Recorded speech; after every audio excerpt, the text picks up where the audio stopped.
Welcome to Success Weekly with James Tharris, a weekly dose of thought-provoking ideas and helpful tips on improving your mindset. And now, here's your host, James Tharris. Hello, and welcome to another episode of Success Weekly. I'm your host, James Tharris, and today's date is, September 26th, 2017. And I'm gearing up for a very busy day, beginning with this podcast, and I've got all kinds of back-to-back things. Really excited about two events coming up. Our first one being this Friday, our first Parents' Night Out here at the school, where we have, I believe, currently 15 kids signed up for this, and we will play games and do some martial arts and have fun. But we're going to also watch about an hour's long video that I'm putting together with some various fight scenes that when I tried to use them as references, to use the people like Bruce Lee or Chuck Norris or Jet Li or Jean-Claude Van Damme, many of the kids don't know who these people are anymore, and in some cases even the parents don't know who they are. And I think it's a shame because they're missing out on some really good reference points for me to be able to teach from when I speak about a particular movie scene that I saw that pertains to the situation that we are in at that moment. So I'm excited about putting that together for the kids to be able to show them some highlights, such as some highlights from, of course, Enter the Dragon, and a scene or two from Bloodsport, where Jean-Claude breaks the brick using the dim mak, the death touch. So I love movies, and martial arts movies are, of course, part of that. So I'm excited about that. But what I'm really most excited about is the upcoming grand opening that we have scheduled for October 7th, which is a week from this coming Saturday. And we're flying in a couple of guests to help us out with that event and do some performances and things. So we're hoping to have a big turnout and help this becomes more like a springboard to future successes for the school.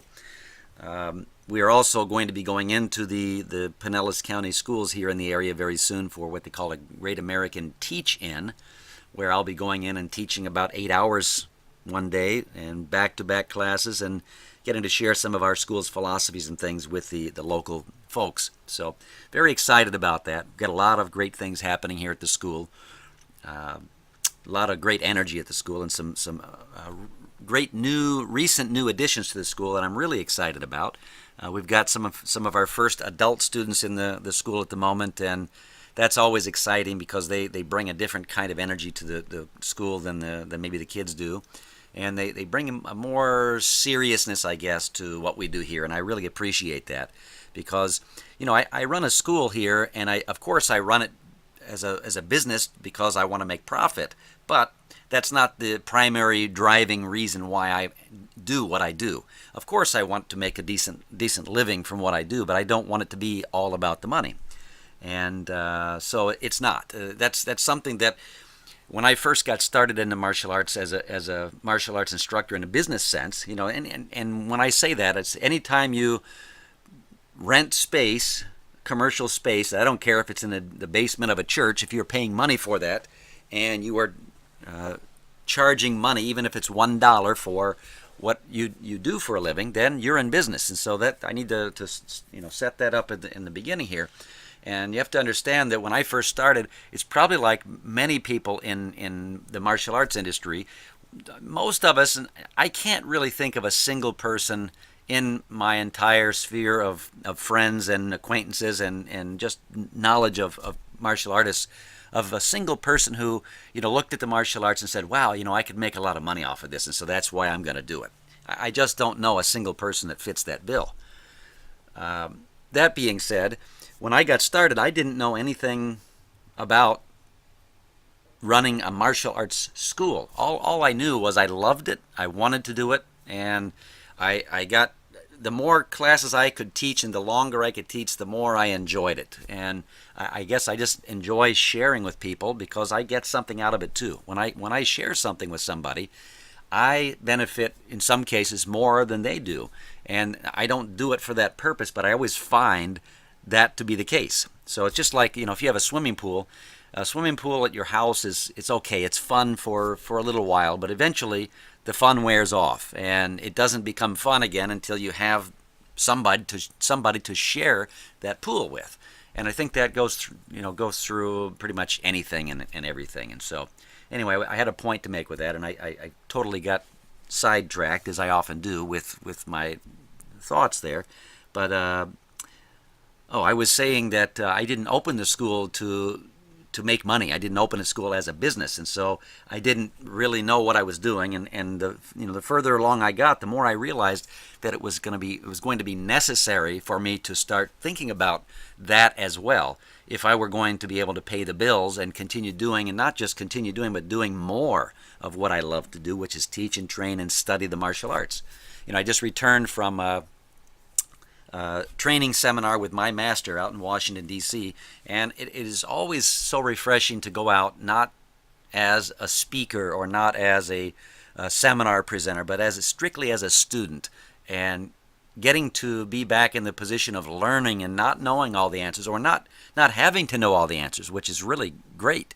As a martial arts master, instructor, and school owner, the students and parents often come to you and they expect you to have the answers.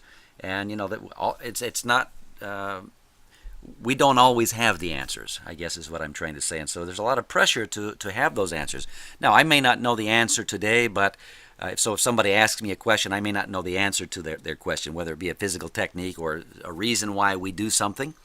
And I'm like, instead of lying and saying, well, don't worry about that, or it doesn't matter, I will tell the person, the parent or the student, well, actually, I'm not sure of the answer to that, but I'll go find out. And that's the beauty of being in that position, is being able to be honest and say, I don't know all the answers, but I'm going to go find them out. So, we sometimes, as human beings, we don't know what questions to ask. And so we ask default questions. And so where do we get our default questions from, and who do we get them from?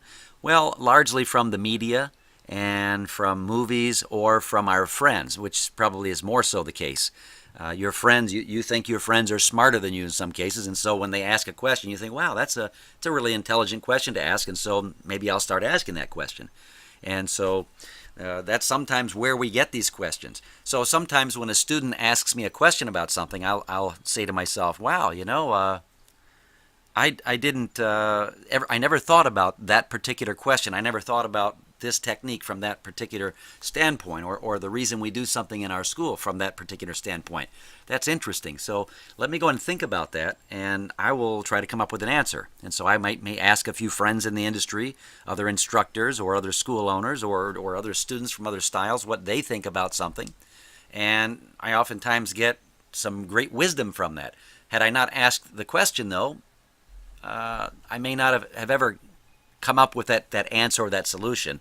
And that doing so helps to make me wiser and more enlightened, and just a better overall person, better all-around person, because now I'm seeing things from a 360-degree view, or at least that's my goal, is to get to be able to see something from a 360-degree view.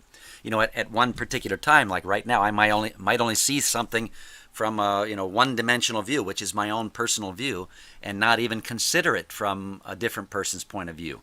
So when I consider it from that other person's point of view, then I may have a 15-degree angle of view of that situation.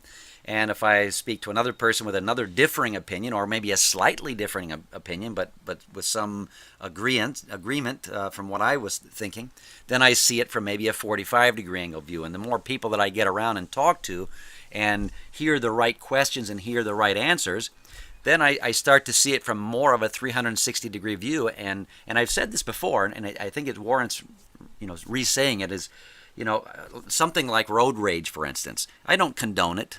I really don't. I don't think that it's healthy, but I really understand it. I can understand what would make somebody get to the level that they get to, where they want to shoot somebody's tires out, and or pull over and accost somebody. There are times, believe me, when I'm driving, where I've wanted to do those things, but I've held back. So again, I don't condone it. I'm not saying it's right.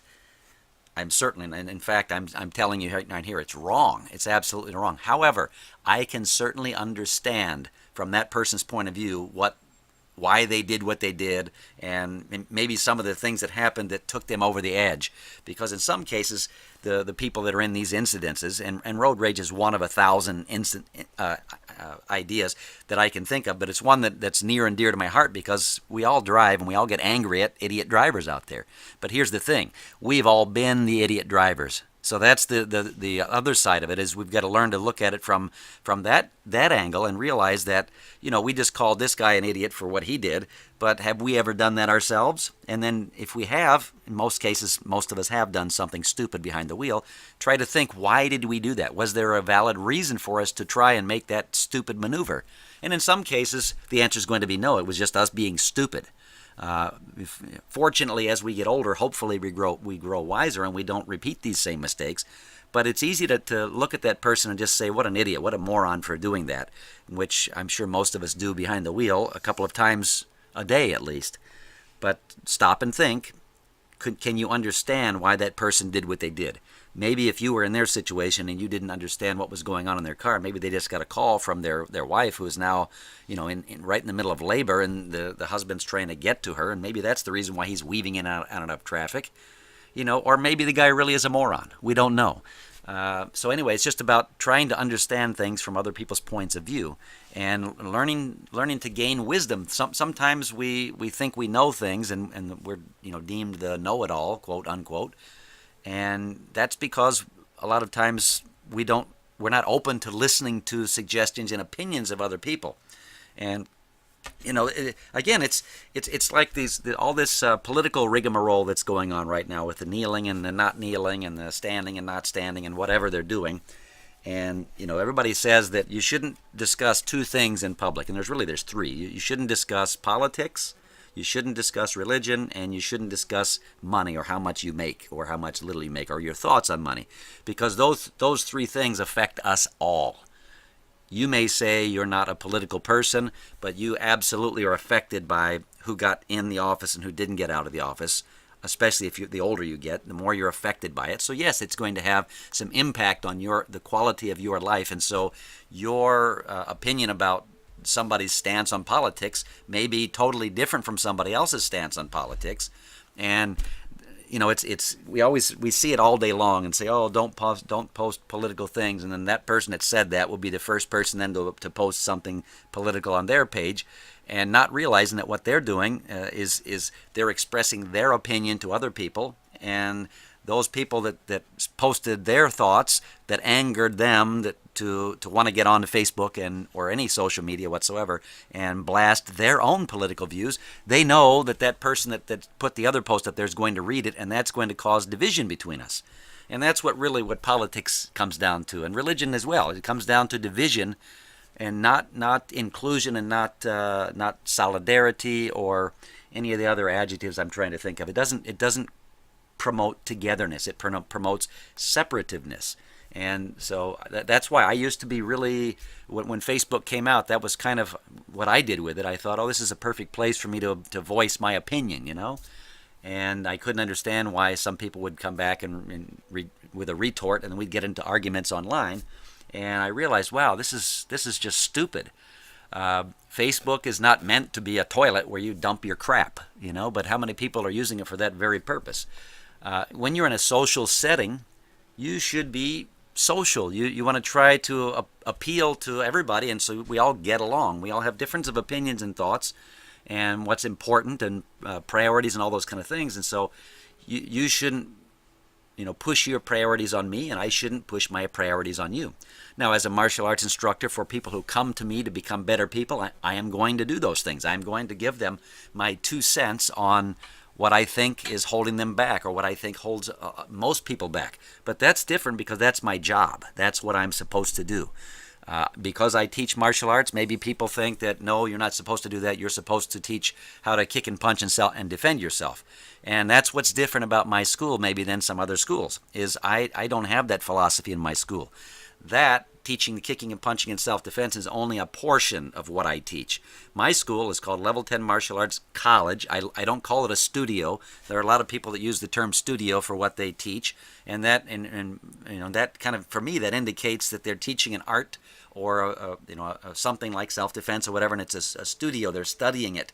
Whereas in my place, I call it a school because we're educating them on much, much more than just the self-defense aspect of it. So I always equate it to regular school.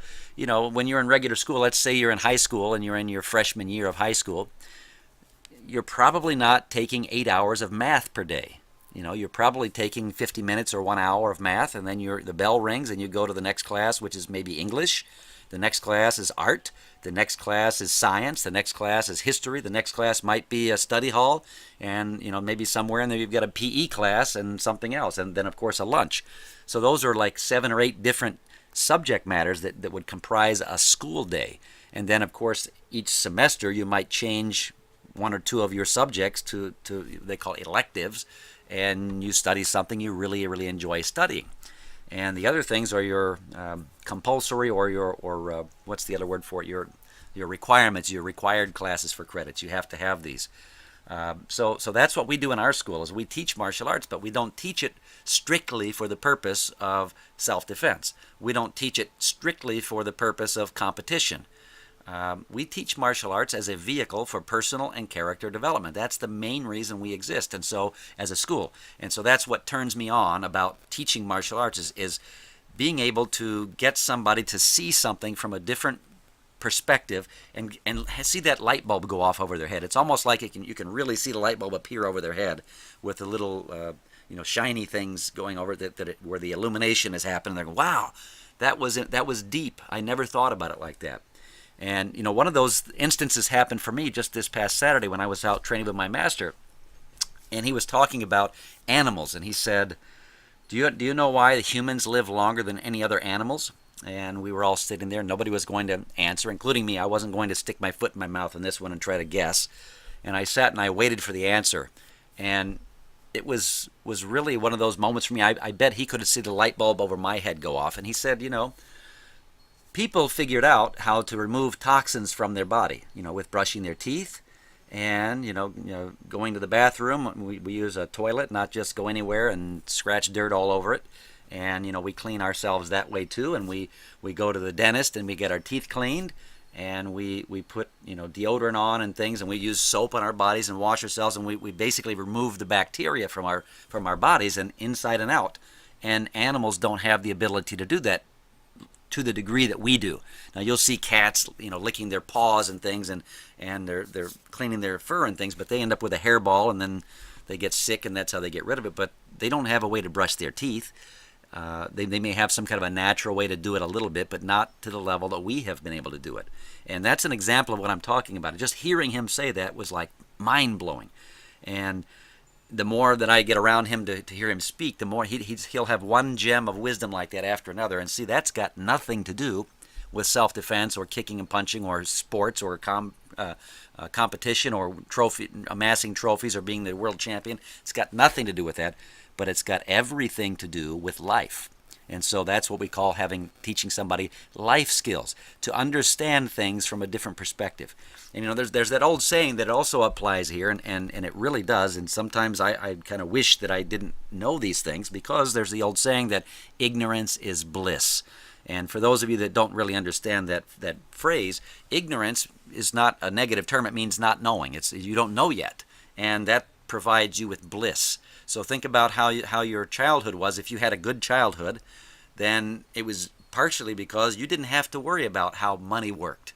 You didn't have to worry about how to make food for your family or any of the other things. How to whatever do all the stuff that we do when we become adults that start to stress us out. And you didn't have to worry about going to a full-time job and doing work that maybe you didn't like to do. The closest thing to that would be school, so in some cases that is like a job, but you get to go out and play and let mom and dad worry about everything else, and you get to enjoy your childhood. And so that's where ignorance comes in. It's bliss. Bliss is like blissfully unaware. So if somebody's there's a group of kids 20 feet away from me and they're all teasing me and laughing at me, but I don't know it, I'm happy. I'm fine. But if I catch the laughter and then I look over at them and I see them pointing at me and sneering at me and laughing and giggling and I know it's about me now, all of a sudden the fact that I know what's going on destroys my bliss. Instead of me being happy now, I'm frustrated, I'm upset, I'm sad, I have anxiety, I'm all the negative things, right? So sometimes ignorance is bliss. But when you really start understanding life and you understand what's important in life, and what's important in life is family, what's important in life is health. Those are the two things that really all you have that you can say are yours, because everything else is fleeting. Everything else is yours for a while and we're borrowing it and then it's gone. And I mean, how many things from your childhood that you get that you thought were the most important thing at that moment that you don't even know where they're at now. You don't even remember what they were. And there's thousands, probably hundreds of thousands of things that fall into that category.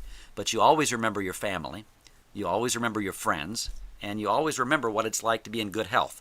And the only time you really care about whether or not you're in good health is when you go through a period of being unhealthy, or when you get injured, when you get too old to do certain things because your body won't allow you to do it anymore.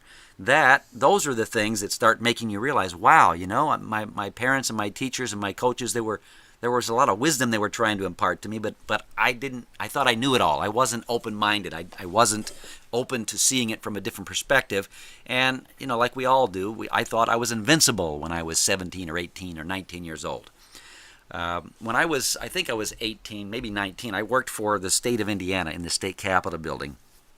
And I started out as an interdepartmental mail carrier, which I drove around in this little white station wagon and delivered mail from like the Secretary of State to another office, the fire marshal, for instance, or the fire, whatever, something like that. And I would deliver and it would be all day long, 8 hours of this driving around. And I enjoyed it because I got to be in the car and listen to music or listen to talk radio and just enjoy my day. And I was by myself, which I pretty much enjoy being by myself a lot. I love being around people, and when I'm in a good mood and I'm enjoying company and things, and I really love that too. But I like to balance it with alone time, solitude. Like Superman, my fortress of solitude. And so I've always kind of had jobs that allowed me to be by myself for a while, where I could be with my thoughts and just enjoy doing my job instead of being around coworkers that were yapping in my ear. Or wanted to tell me a sob story about what happened in their lives, which I didn't like that kind of stuff, and I still don't. I don't like listening to negativity. So anyway, I had another point to make with that, and now I got started thinking about that. Because I'm like a cat. I see a little shiny object over here, my attention gets drawn to it, and then something else on that side, a little piece of string, I get pulled over there, and I lose my train of thought. But, yeah. So anyway, you have to learn to be open to suggestions, and you have to be open to hearing other people's opinions. And again, going back to full circle to the political spectrum, I'm neither right nor left. I'm dead center. I might be just a tinge to the right, just a tinge, because of course there's another old saying that says that when you're young, you're liberal, and when you're old, you're conservative. And so if you think about the logic and the wisdom in that statement, it really does say it all. So when I was a kid, I didn't want to be told what to do and how things should be done, and I didn't want to be told whatever. I just didn't want to be told conservative things, and you should call this guy sir, and you should be respectful to your elders, and all these things. And as a kid, I wanted to be my own person, and so I wanted it to be more of a liberal world where I could be and do and have whatever I wanted to, and nobody could interfere with that. And then as I get older and I realize that things are changing more, I want to conserve my way of life. I want to conserve how things were when I was growing up, so I can kind of stay in that bubble. And I think that's how most of us are, and that's what turns us into conservatives later in life if we're liberal when we're younger. And I don't know what I was when I was 10 years old. I have no idea if I was liberal or conservative. I didn't follow any politics.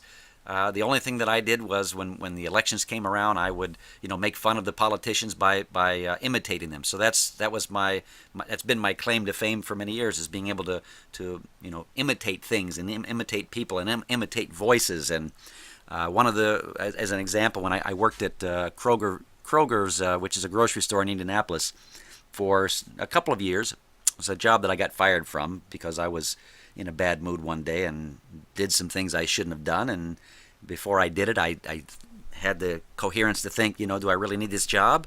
And my other voice said, no, you don't really need it. You can get another job very easy, so go ahead and do what you're going to do. And I did. I won't tell you what it was, but it's not something I'm proud of. Nonetheless, I got fired from that job. But it was a great job for a while. And again, I was the what they call the night bagger, which was just me and one cashier at the store the entire evening, and I would help stock shelves and things like that. So very minimal supervision. So I enjoyed it. But one of the things, there was one of my managers, his name was Dennis Hilgenbottom or something like that. I can't remember exactly what his name was. But I was able to imitate his voice very, very accurately, and especially if it was over a microphone. So he would be up in the second story office, and he would call one of the employees to the office, and he'd always say it over the intercom. Joe Smith, please come up to my office. Joe Smith, please come to the office. Please. And so I learned how to imitate this guy, and I would pick up that little phone that they have at the cash registers, and I would imitate him on his day off. And I would call somebody up to his office, and they would go up there, and they would go, did you see Mr. Dennis? He just called me up there, and yeah, I heard him call you, but I haven't seen him. I thought he was off today. And I would laugh and laugh and laugh and just really have a great time about that, because I was able to imitate. So I was able to imitate Jimmy Carter's voice and Ronald Reagan's voice and Richard Nixon and things like that. To the best of the ability of like a 9 or 10-year-old kid could do. So. A little phone call coming in here. We'll see if it gets picked up on the second ring as we talk about. Yes, it did. That's training right there, folks. So that was as far as in politics as I ever got growing up, was imitating the presidential candidates and making fun of them. That's pretty much all I did as far as politics. So I couldn't tell you if I was liberal. I couldn't tell you if I was conservative. But now I know, after being alive as long as I am and understanding what my values are now, that I'm slightly to the right. But again, not much. There's a lot of things on the left that I do agree with. There's a lot of things on the right that I agree with, but I don't agree with anything far left or far right. I think those are extremes. And I think when you go to extremes, that you exclude a lot of people, and you miss out on a lot of great relationships, because you're out there, giving your opinion, which if it's a far left opinion, is really going to tick off somebody from the far right. And if you're on the far right, your opinion is going to tick off somebody on the far left. And that's this whole deal that's going on in our political world these days. And the media loves it. The media is really, drumming things up and sensationalizing every little thing that they can. And I don't see any stop to it anytime soon. This is I said this as soon as President Trump got elected, that this is a return to the 60s. And if you look around, you start connecting the dots. You see the similarities in so many ways. How the Trump family, now not in behavior and demeanor from our president. I'm not talking about that, but I'm talking about in the closeness of the situations. You've got, you had the Kennedys. They were all about change and things, and then of course you had all these riots going on. You had the Black Panthers were doing their thing, and Martin Luther King was up and coming and doing his thing, and you had Muhammad Ali that was converting from Cassius Clay to Muhammad Ali, which was that people were talking about him being a draft dodger, and all these different things that were going on. And if you look at the news today, you see really a history repeating itself, and all these things are happening again. And what happened to JFK eventually when he started not playing ball with the establishment? We don't have any proof as to who did it, but it was done. And John F. Kennedy, I don't remember exactly what year or how long into his term that it was before he got assassinated, but nonetheless it happened. And there is always that possibility that could replay itself as well, because again, this is a very divisive, and I'll say this: it's not this particular administration. This administration and the last administration And the previous one, really the last three administrations have been divisive in different ways.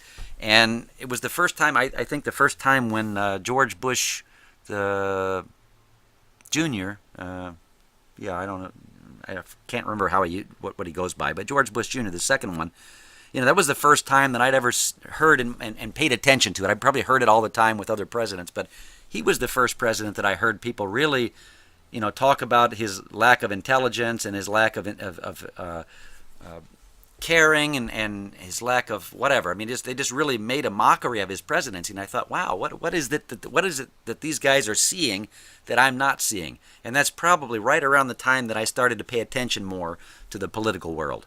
So, and start to realize that there were a lot of things going on in politics that I didn't like, and I could see that there were a lot of things going on in politics that were contrived, and a lot of these people right in front of you, they're in front of the camera, they're kissing babies and they're making friends and waving and gaining public support, but behind the scenes they're cussing up a storm, and their behaviors don't line up with the views that they just expressed on public television and things like that. And so you have to understand that the politics is really a cutthroat business.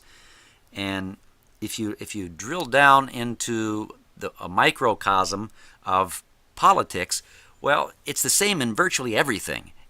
Martial arts is no different. In our martial arts industry, we all talk about patience, respect, modesty, honesty, focus, and integrity and things. And some of the folks in our industry are anything but that. Anything but that. We've had people that got in trouble for underage relationships with minors, and drug dealing and all kinds of things that you'd think that this person would be above all that kind of thing. And they were probably, I guarantee they were inside their schools preaching patience, respect, modesty, honesty, integrity, indomitable spirit, courtesy, and all of these things. And the moment that they took their uniform off for some reason, they forgot those things. And they were living a lie. And that's it's unfortunate that they did that, because it gives my industry a black eye when those things happen, right? People remember it. It's the same thing that's happened in the religious world with the Catholic priests and things. And how do people view that profession nowadays? There's a little skepticism in that. And then not just the Catholics, but all these the other guys, the televangelists that have gotten in trouble, Jimmy Swaggart and Jim and Tammy Faye Baker and people like them. In the 80s, they cast a negative shadow on religion. And then, of course, you've got people that like the Benny Hinn and things, the folks that do the healing. And then in the martial arts industry, you have these no-touch knockouts and things that really kind of make people question the authenticity of that particular profession. So it's no different in anything else. And probably the place that you work at, probably the industry that you're associated with, you may be able to say the exact same thing about your cohorts or your coworkers, or in many cases your higher-ups, and how they'll tell you to be early and they show up late. And I mean, it really is the political world and the religious world are really just big versions of what goes on in everyday life on a smaller scale. Even in our households, sometimes these things go on. And I know they definitely go on in our classrooms, whatever classroom you're in. If you're in school and you're in 8th grade or something, you're going to have a lot of bickering behind the scenes, a lot of backstabbing and nitpicking and drama. Well, that's politics. That's religion. It's nothing but drama. And so this is the closest I'm going to come to in one of my podcasts discussing either of those things. And then the third thing I talked about is that you don't discuss is money and your opinions on it, and how much you make and how much somebody else makes. Because again, if you're making $100,000 a year and the guy that you're talking to is making $20,000 a year, and you're talking about how a guy making $20,000 a year is a loser, and the reason he's making $20,000 a year is because he's hanging out with losers, and which are all might be true, by the way. But all you're going to do is to really upset that person. He's going to look at you as just another one of those people that doesn't understand. And so you've got to try to look at it from all sides of the equation to really get a full understanding. And so, if you're watching TV and watching the news, which I don't subscribe to, I don't like to watch the news. Every so often when something, the time that I watch the news, there's really 2 times that I watch the news, and I'll watch it for maybe an hour or two, or maybe 3 or 4. 2 times. One, if I know that I'm going to be on the news for something, they came out and did a spot at our school. And the second thing is for weather. Now, for political, that'll be the only time that I'll watch news a little bit, when the political race begins and they start getting into the debates.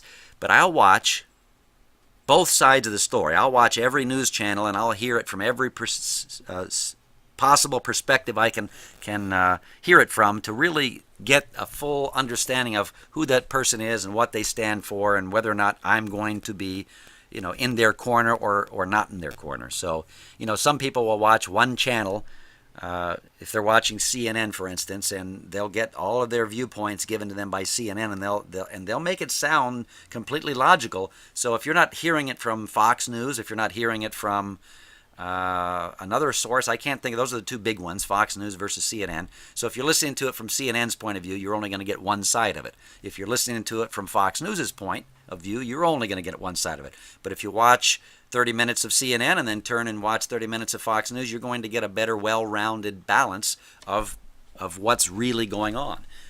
So, they always say there's two sides to every story. And it's the same thing in life. If you have kids, you understand that, one of your kids comes to you crying and say, "Joey hit me," and he's in tears and whatever, and then you go to talk to Joey. "Did you hit him?" "Yeah, I hit him." "Well, why'd you do that?" "Well, because he hit me first and called me, he took my toy and broke it in half and then threw it at me, and then he called me a name and hit me with my toy, so yeah, I hit him." At that point, you go, "Oh, okay, so maybe Joey wasn't totally in the wrong here from his response to what he did." Again, kind of going back to the road rage thing. I don't condone it, and I don't think Joey, hitting his brother is always the best answer, but sometimes, Joey's little brother needs to learn that there are consequences to, doing those kind of things that are possibly going to get you in trouble. So it's kind of like, if we were back in the days of gunslinging, which again, I don't condone that, but I certainly understand it. But think, if we were back in the days of gunslinging, how much nicer people might be to each other, knowing that if you insulted somebody or didn't take their feelings into consideration, that person could pull out their gun and shoot you. You might think twice about saying what you're about to say or doing what you're about to do. And it's like locks, Locks don't keep people out. They just keep honest people honest. You leave something unlocked and temptation creeps in. That person that normally doesn't steal anything might, think that, hey, there's nobody looking, nobody's going to know, and they might take something. And I'm not condoning that. I'm not condoning it at all. I think that's wrong. But you have to understand that if it's like for maybe an alcoholic, they're not supposed to have alcohol. So if you leave a big bottle of Jack Daniels sitting on the counter and you walk out of the room and leave the house for a couple of hours, and you come back and your friend is having a good time and laughing and stumbling all over the place, that you have to understand that there was temptation there, and it's really hard to not give in to that temptation. So anyway, I don't know why I'm telling you these things, but I figured that there would be a couple of gems in this particular podcast that you might benefit from, and maybe some things that I said that you didn't agree with, maybe some things you said that you didn't like even, and you think that I shouldn't be talking about that on this podcast. I totally get it, but understand my reason for doing it is to try and educate you, whoever's listening to this, and maybe somebody will listen to this that normally doesn't listen, on the importance of maybe thinking twice before posting political or religious or financial things on your personal social media pages. Because if you do that, you're going to upset some people, and you may not care if you upset them, and that's fine. That's your prerogative. We live in a free country, and we don't all have to agree. But what we should be trying to do is to get along and understand one another and understand the other person's point of view. And so sometimes that's hard to do when what they're saying about you or about something you really like is derogatory, And I'll leave you with this, that people generally, this is my experience, and somebody told this to me along the way, or I read it in a book somewhere, that the people we generally dislike the most are the most like us. So think about that from a political standpoint. Think about that from a religious standpoint. Think about that from a monetary standpoint. People that we generally dislike the most are the most like us. So that goes with personalities too. A lot of times I find myself saying, I don't like that person. And then when I stop to really consider why I don't like them, well, they're too much like me. and maybe they're stealing the show. They're stealing my thunder. This is normally what they're being the person at this particular event that normally I would be, and now I have to watch them do it, and I sit back here and I don't get to be that person. I think if you're honest with yourself, that you're going to realize that that's probably the case more often than you think it is, more often than you'll admit that it is. And so those are the things to keep in mind when you're on social media. And I'll tell you this, the most successful people that I know, and I mean the most successful, I don't ever see them posting about politics or religion or money. Now, money thing, that's one thing they may post because they're in that industry where they're teaching others to make money. That's not what we're talking about. I'm talking about maybe lording over somebody the fact that you make more than they do. That's more what I'm talking about, right? Or talk, yeah, because if you talk about how much money you make and you make a big deal, oh yeah, I made $5 million and you didn't make anything like that. I made $5 million, and then you make some people feel bad about it. So it's kind of that thing. But going back, I never see the most successful people that I know in my life personally and or otherwise discuss politics and religion at all. I really don't. I mean, to this degree, they may, like right now I am discussing them, but I'm not giving you a viewpoint on you should think this way or you should think this way about politics or religion. I'm not saying you should be Christian or you should be Muslim or you should be Hindu or you should be atheist or you should be agnostic. I'm not telling you as far as political, you should be in the middle, you should be on the right, you should be on the left, or you should be the Green Party or the Tea Party or the Save a Whale Party, whatever the other parties are. I'm not telling you any of that. I'm just telling you that maybe you should look at the political spectrum and see every piece of it. It's like looking at a diamond, right? And you look at all the different facets, and it's all those different facets that create the shine. The way the diamond is cut, the angles and directions, they're different from each other. And if the light hits it just right, it's shined, it's beautiful. But if you have a diamond that's just cut one direction, one way, it's dull. It doesn't have any shine. It's kind of like a crystal without any sheen to it. It's not the same. You need those diversities, little pieces of diversity to the cuts and the angles and directions to it to really make it shine. And that's what our country is, guys. That's what America is. It's a country of diversity. We all bleed the same red blood. We all love to live in this country, and for those of us that don't want to live in this country, hey, there's these big green exit signs that say, now leaving wherever it is you live, and you can live wherever you want to live. So I think the only people that really should be in our country that are going to be here full time are people that really love and want to be here.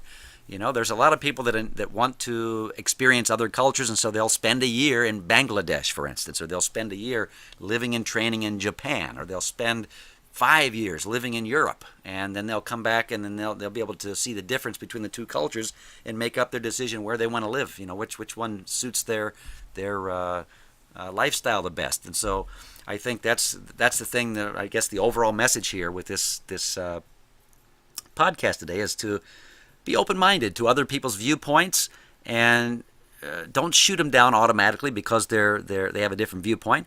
But at the same time, don't post something that you think might offend me, and I'll do the same for you. Let's respect each other. That's why this saying came about. I didn't create the saying that the two things you should never discuss in public are politics and religion.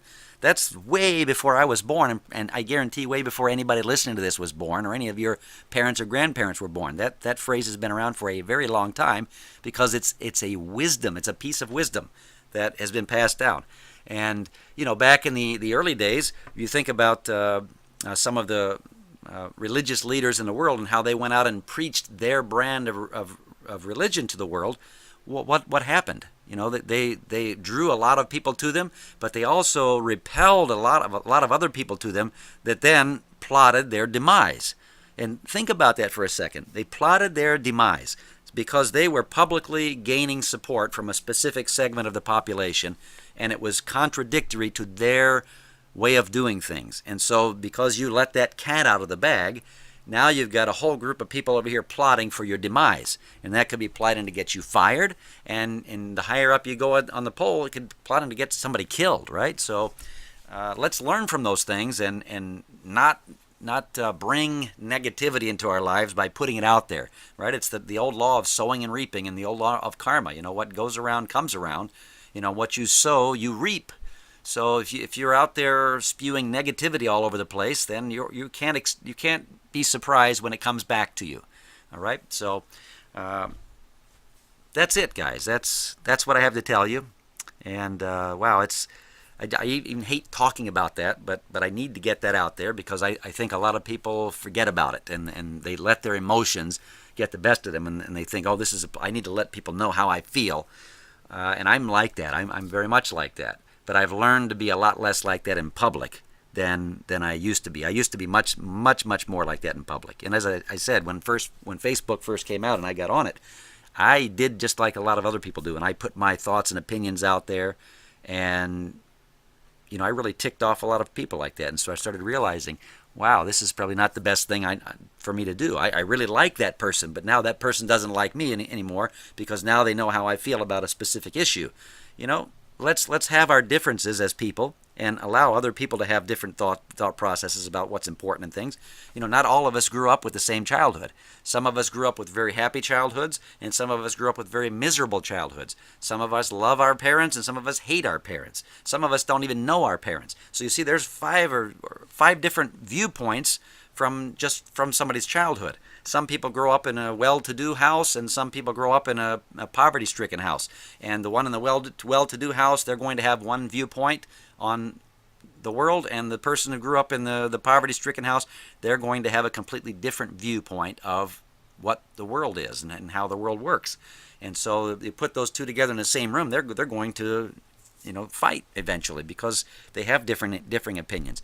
But if you're somewhere in the middle, that's called balance, where you can understand how somebody on that side of the fence thinks and understand how somebody on that side of the fence thinks, but you're not swayed by either one of those to be one or the other. It's not our team or their team. You're in the middle. You're kind of like, you're not on a team that's fighting against one another.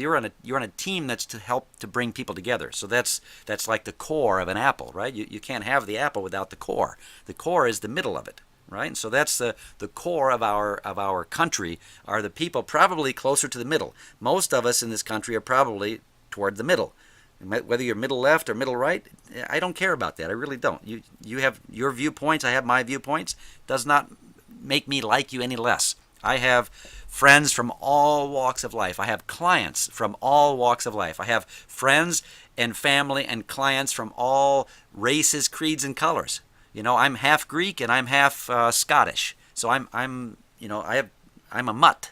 And a lot of my friends are mutts. A lot of my family are mutts. I've had dogs as mutts. I don't love them any less because of that. And I don't think my friends love me any less because I'm not 100% pure Greek or 100% pure Scottish. I identify more with my Greek side. That's my father's side of the family, and I consider myself even more Greek than he is because I've taken the time to really embrace that culture and that part of my heritage. But I'm just as much an African American, just as much as a black guy inside. I love rap music, I love soul music, I love jazz, and I can sit down and play the dozens with anybody on the block and be just as good at them at it and make friends with any culture on the planet. So that's what we all need to be doing. We all need to have an understanding that, hey, you're okay as who you are. I'm okay with who you are as long as you're okay with who I am. And you understand that I have the thoughts and feelings and opinions that I have because of my upbringing and the way my life is. And I'll understand the same for you because we all have different experiences. So leave the politics off of your Facebook pages. Leave the politics off of Twitter. Leave the religious posts out of those things as well. And just have fun, guys. Just enjoy life. Learn to cast a spotlight on the beautiful things. That's my problem with the news is that it's 98% of it's negative, and they only put 2% of it positive. Turn on your newscast this afternoon and see how many murders and arrests and violent things happened and problems with politics and all that stuff, and then look for the one humanitarian story where they show a puppy dog and how they're rescuing animals, or a martial arts school that's doing good in the community. You see very, very little of that. So I implore you to use your channel, your Facebook channel, your YouTube channel, your Twitter channel, your Instagram channel, your Snapchat channel, whatever channel, for positivity. Put good things out there and fun things and bring some lightness and brevity to the world again. And let's get out of this whole divisive political debate.